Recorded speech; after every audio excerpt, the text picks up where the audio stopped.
বিরুদ্ধে যে সকল অশ্লীল কথাবার্তা আমরা শুনেছি ওই ভিডিওতে, বারবার যে আক্রমণ হয়েছে, তারও আমরা তীব্র প্রতিবাদ জানাই। মুখ্য সংগঠক সাদিয়া ফারজানা দিনা।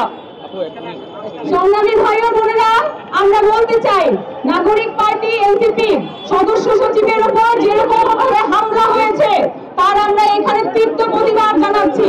আমরা এর সাথে আরো বলতে চাই যে এর ফল শুধুমাত্র এতদিন ধরে আমরা যে এই ফ্যাসিবাদ ব্যবস্থার যে টালবাহানা করছি, বিচার করছি না, তার একটা দৃষ্টান্তমূলক দৃষ্টি দেখতে পাচ্ছি আমরা।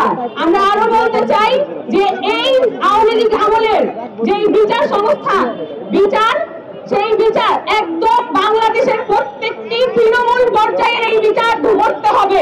একদম তৃণমূলের নেতা নেত্রীদেরকেও ধরা থেকে শুরু করে একদম ইন্টারন্যাশনালি যেই সকল ফ্যাসিবাদ বিরোধী যারা দোসররা বসে আছে বিভিন্ন দেশে, তাদের সবাইকে নিয়ে এই বিচার ব্যবস্থা করতে হবে। আমি এর সাথে আরো বলতে চাই, সদস্য সচিবের সাথে আমাদের সিনিয়র যুগ্ম সদস্য সচিব তাসনিম যারা, ওনার উপর হামলা না হলেও ওনার বিরুদ্ধে যে সকল অশ্লীল কথাবার্তা আমরা শুনেছি ওই ভিডিওতে, বারবার যে আক্রমণ হয়েছে, তারও আমরা তীব্র প্রতিবাদ জানাই। এবং আমরা জানাইতে চাই যে শুধুমাত্র ন্যায় জন্যই আপনারা যা ইচ্ছা তাই গালিগালাজ করতে পারবেন, এই স্বাধীনতা আপনাকে কোথাও দেশে এবং বিদেশে দেওয়া হয় নাই। ধন্যবাদ সবাইকে।